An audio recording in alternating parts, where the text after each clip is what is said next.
नमस्कार, स्वागत है आप सभी का बंसल न्यूज में। मैं हूं आपके साथ नैना यादव। मध्य प्रदेश में आज मध्य प्रदेश क्रिकेट एसोसिएशन का चुनाव आज होना है, लेकिन अभी तक कैलाश विजयवर्गीय गुट का किसी भी तरह से जो पत्ते नहीं खोले गए हैं। लेकिन इसी बीच कैलाश विजयवर्गीय ने बयान दिया है। उन्होंने कहा है कि स्टेडियम के अंदर जाकर रणनीति का खुलासा करेंगे।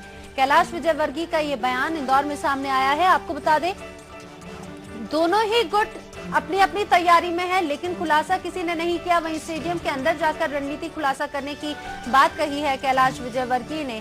आपको बता दें, इसके पहले सिंधिया खेमे ने जरूर अपना पैनल जारी कर दिया था, लेकिन सबकी निगाहें थी कि कैलाश विजयवर्गीय इस बार किस रणनीति के साथ में आने वाले हैं। वहीं अब ये कहना है कैलाश विजयवर्गीय का कि स्टेडियम के अंदर जाकर ही रणनीति का खुलासा करेंगे, उसी का तभी फैसला होगा।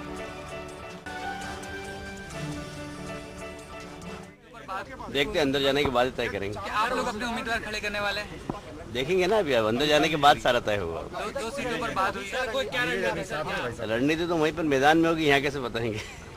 हम वही करेंगे, वहीं पर स्पॉट पे। सिंधिया जी को दो के बहुमत की जरूरत थी, उन्हें अपना फैसला बदल के चेयरमैन बनाया। आप अपनी जीत मानते हैं? नहीं, उनको थोड़ा विश्वास करना चाहिए सब। देखते अंदर जाने के। तो मैदान में जाकर ही रणनीति का खुलासा होगा। मैदान के अनुसार रणनीति बनाई जाती है।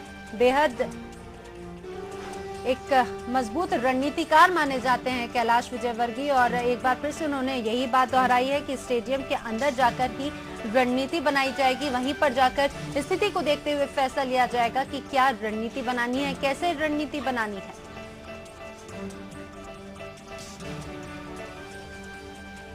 तो एमपीसीए के जो चुनाव होते हैं उनमें अक्सर राजनीतिक रंग हमेशा उन पर चढ़ता हुआ नजर आता है। इस बार भी कुछ इसी तरह की स्थिति है। लगातार 2 बार से सिंधिया पैनल जो है वो जीत हासिल करता आ रहा है, और एक तरह से पूरा सुपड़ा साफ कर दिया था विजयवर्गीय गुट का। ये कहा जा सकता है कि एक अब इस बार मजबूत रणनीति के साथ में, बदल कर रणनीति के साथ में कुछ ना कुछ नई तैयारियां विजयवर्गीय पैनल ने की होंगी, तभी स्टेडियम के अंदर जाकर रणनीति का खुलासा करने की बात कैलाश विजयवर्गीय ने कही है।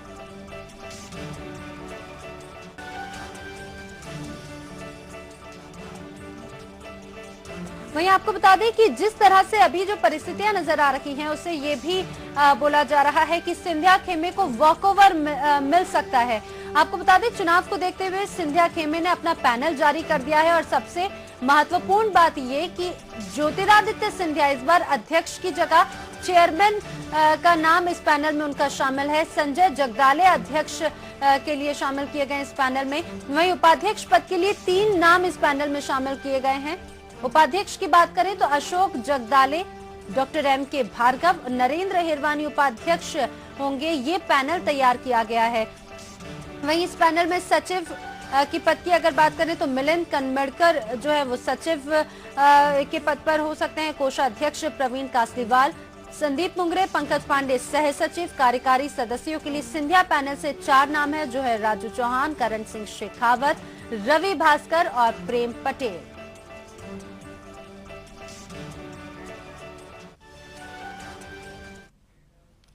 और सीधे रुक करेंगे वसीम अहमद का। वसीम अहमद हमारे साथ सीधे इंदौर से जुड़ रखे हैं। वसीम, बहुत ज्यादा समय अब नहीं रह गया। जैसे जैसे समय आगे बढ़ता जा रहा है, अब धीरे धीरे रणनीतियों का भी खुलासा होगा। जैसा कैलाश विजयवर्गीय ने भी कहा है कि मैदान में जाकर ही रणनीति का खुलासा किया जाएगा। अभी की क्या स्थिति नजर आ रही है? एजीएम की बैठक होने वाली थी।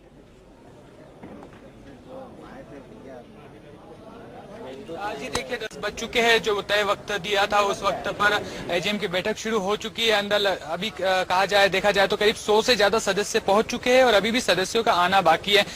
बात की जाए कि रणनीतियों की खुलासे की, तो ज्योतिरादित्य सिंधिया जो वर्तमान अध्यक्ष है और कैलाश विजयवर्गीय जो पिछली बार उनके सामने लड़े थे, दोनों अंदर पहुंचे। दोनों से हमारी बात हुई है। जिस तरह से ज्योतिरादित्य सिंधिया ने तो कह दिया है कि उनका पैनल सामने है, विपक्ष उनके सामने नहीं है। इस पर वो क्या कहेंगे? तो साफ तौर पर उनका जो जवाब था कि वो कुछ भी नहीं कह सकते। क्यों नहीं कह सकते हैं? इसके पीछे हम एक बात बताएं आपको, क्योंकि इस सामने से कैलाश विजयवर्गीय गुट की तरफ से पिछले कई दिनों से कोई सुगबुगाहट नहीं देखी गई थी। ना वो किसी सदस्य से मिले, ना फोन पर चर्चा की, ना ही इस तरह से लॉबिंग हुई।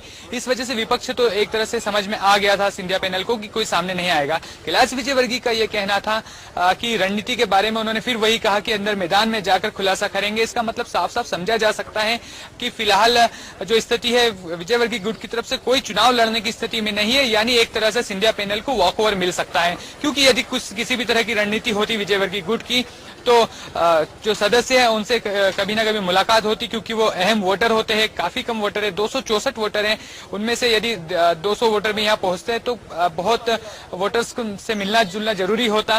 लेकिन अब तक ऐसी स्थिति विजयवर्गीय गुट ने नहीं दिखाई, इसलिए जो कहा कि अंदर मैदान में जाके खुलासा करेंगे किस तरह की रणनीति का, तो समझा जा सकता है कि वो सिर्फ एक जवाब था जो कि मीडिया के सामने दिया गया है। यानी अभी तक की स्थिति की बात करें तो एक तरह से सिंधिया पैनल वॉकओवर लेने की स्थिति में है। जी बिल्कुल, तो अभी जो स्थिति नजर आ रही है उसको देखकर क्या कहा जा सकता है वसीम की, क्या वाकई सिंधिया पैनल को वॉकओवर मिल सकता है या फिर चुनाव होने की स्थिति फिलहाल अभी बनती हुई नजर आ रही है किसी तरह की कोई रणनीति को देखते हुए? देखिए एजीएम की जो बैठक है वो शुरू होने वाली है लगभग। अब उसमें बात होगी, सबसे पहले बात होगी मुद्दों पर। जो एजेंडे हैं 8 एजेंडे रखे जाएंगे, जिसमें बजट की बात होगी और अन्य जो इंफ्रास्ट्रक्चर है या जो विकास कार्य है उसकी बात होगी। उसके बाद सबसे आखिर में बात होगी कि किसे सौंपी जाए इसकी एमपीसीए की कमान। जो सिंधिया पैनल ने अपनी तरफ से नाम रखे हैं उन नामों पर यदि कोई विरोध होता है तो ही चुनाव होने की स्थिति बनेगी। और ये विरोध करने के लिए देखा जाए तो सिर्फ विजयवर्गीय गुट ही है।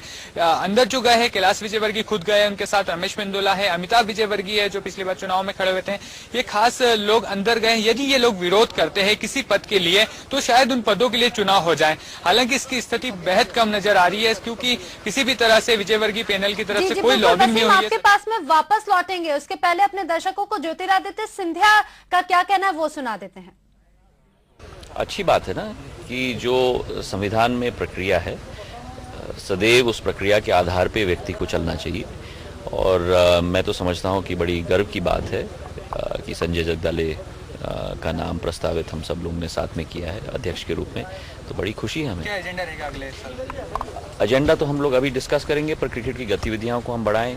जो हमारी नई ऊंचाई संस्था ने छुई है उसके बारे में हम लोग चर्चा करें, लेकिन उसी के साथ जो आगे की सोच विचारधारा है उस पर भी क्रियान्वयन हो, दोनों अधोसंरचना के क्षेत्र में और मानव संसाधन के क्षेत्र में। अच्छी तो आगे की रणनीति तैयार की जाएगी, एजेंडा तैयार किया जाएगा। वसीम, जिस तरह से ज्योतिरादित्य सिंधिया की जो प्रतिक्रिया रही है उसको देखकर भी वो काफी कॉन्फिडेंट नजर आ रहे हैं, तो ये लगभग माना जा सकता है कि जो सिंधिया पैनल है उसे वॉकओवर मिलने वाला है।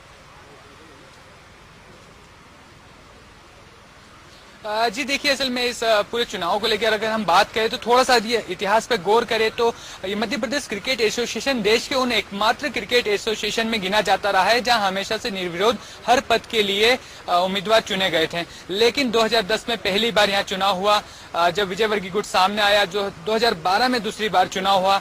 उस चुनाव के बाद बड़ी हंगामेदार स्थिति रही थी, काफी ज्यादा उठापटक हुई थी। ऐसी स्थिति कभी भी एमपीसीए ने नहीं देखी थी। इसके बाद एक हालांकि जो सिंधिया पैनल है उसने क्लीन स्वीप किया था विजयवर्गीय गुट का, लेकिन इसके बाद एक बड़ी चर्चा चली थी क्या क्रिकेट में इस तरह की राजनीति होना चाहिए, क्योंकि इसका जो पिछली बार के चुनाव का जो रूपरेखा थी, जो घटनाक्रम हुआ था, पूरा उसी तरह के चुनाव हुआ था जो आम चुनाव होते हैं। ऐसे में बड़ी चर्चा हुई थी कि आखिर क्या इसमें राजनीति को उसी तरह से शामिल कर दिया जाना चाहिए। यहाँ जो वोटर है उसकी बात अगर हम करें तो जो नेता के जो बयान लगातार दोनों नेताओं के हमने सुने कि वो बार बार यही कहते हैं। खुद संजय जगदाले जो अध्यक्ष पद के लिए इस बार खड़े हुए हैं वो ये कहते हैं कि जो साधारण सभा चाहेगी, जो सदस्य चाहेंगे वो होगा। उनको एक कहने का मतलब ये है, उनको आखिर ये क्यों कहना पड़ रहा है, तो हम बता दें आपको, उनको आखिर इसलिए कहना पड़ रहा है क्योंकि जो वोटर्स हैं ये खिलाड़ी है, ये अलग अलग क्लब से जुड़े हुए लोग हैं, बुद्धिजीवी है, कोई जस्टिस है, कोई डॉक्टर है, यानी जिस वर्ग से ये लोग आते हैं वहां पर उस राजनीति से थोड़ा सा परहेज करते हुए आए हैं। ऐसे में यदि चुनाव होता तो फिर ये जो एमपीसी है पूरी तरह से राजनीति का शिकार हो जाता। तो कहीं ना कहीं वोटर्स ने पहले इशारा कर दिया था कि वो चुनाव नहीं चाहते हैं। तो इस वजह से जो फैसला हो रहा है, जो घटनाक्रम दिख रहा है हमें और जो यहाँ पर पूरा माहौल नजर आ रहा है, उसमें समझा जा सकता है कि वोटर्स खुद चुनाव नहीं चाहते, तो शायद सर्वसम्मति से फैसला ले लिया जाए और सिंधिया पैनल को एक तरफा जीत भी हासिल हो सकती है।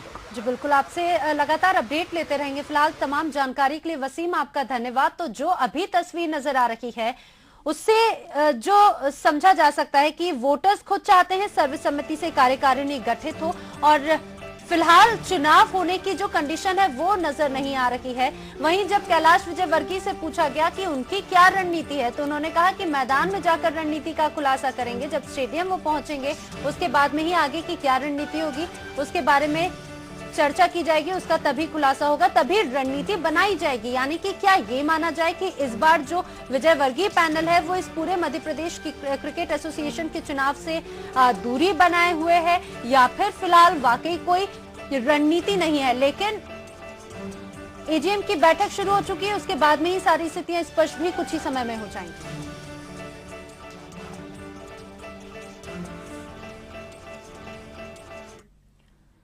बढ़ते हैं आज की अगली